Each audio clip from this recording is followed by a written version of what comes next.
अच्छा दाम? अरे बहुत अच्छा दाम मिला, पूरा स्टॉक खत्म हो गया। माशाअल्लाह, अगर इस तरह से चलते रहे तो हम कहां से कहां पहुंच जाएंगे। आप भेज रहे हो अगला स्टॉक? यहाँ किडनी और आंखों की बहुत जरूरत है, लाइन लगी पड़ी है। मैं जब तक हॉस्पिटल में बना हूँ खान साहब, सप्लाई जारी रहेगी। आप मेरे हिस्से का ख्याल रखना। हाँ बोल। भैया नंदू के फोन आइल रहे, ओकर घरवाली के पेट में बहुत दर्द बा भैया, आप जल्दी से आ जाइए भैया। ठीक बा।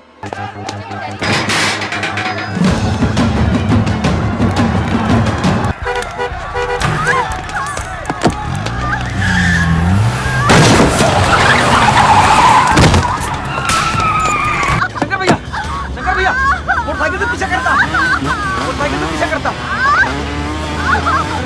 बचा के साथ भैया, नंदू को टेंशन मत लो भरोसा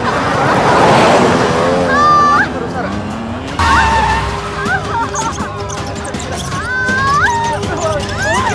शंकर भैया कैसे क्या हुई भैया? सब ठीक हो जाए।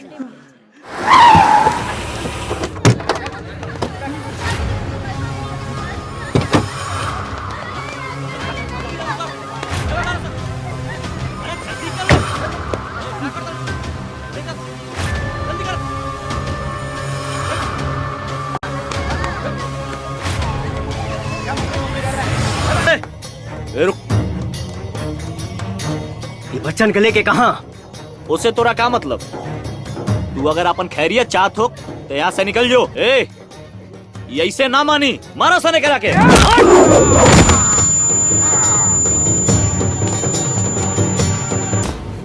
सच सच बोल।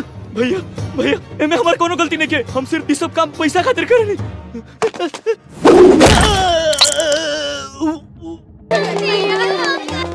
ओह माय गॉड, तुम लोग की ये हालत किसने की?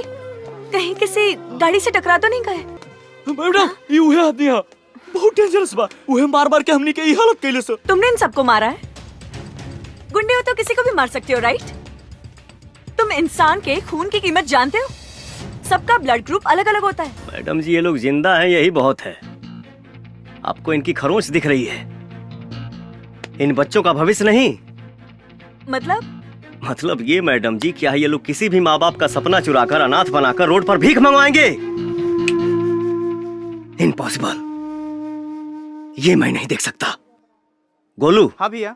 मरहम पट्टी लगवा के ये लोग इनके घर पहुंचा दिया। ठीक है भैया। भैया मेरा तो कोई नहीं है, मैं कहाँ जाऊँ? मैं हूं ना बेटा।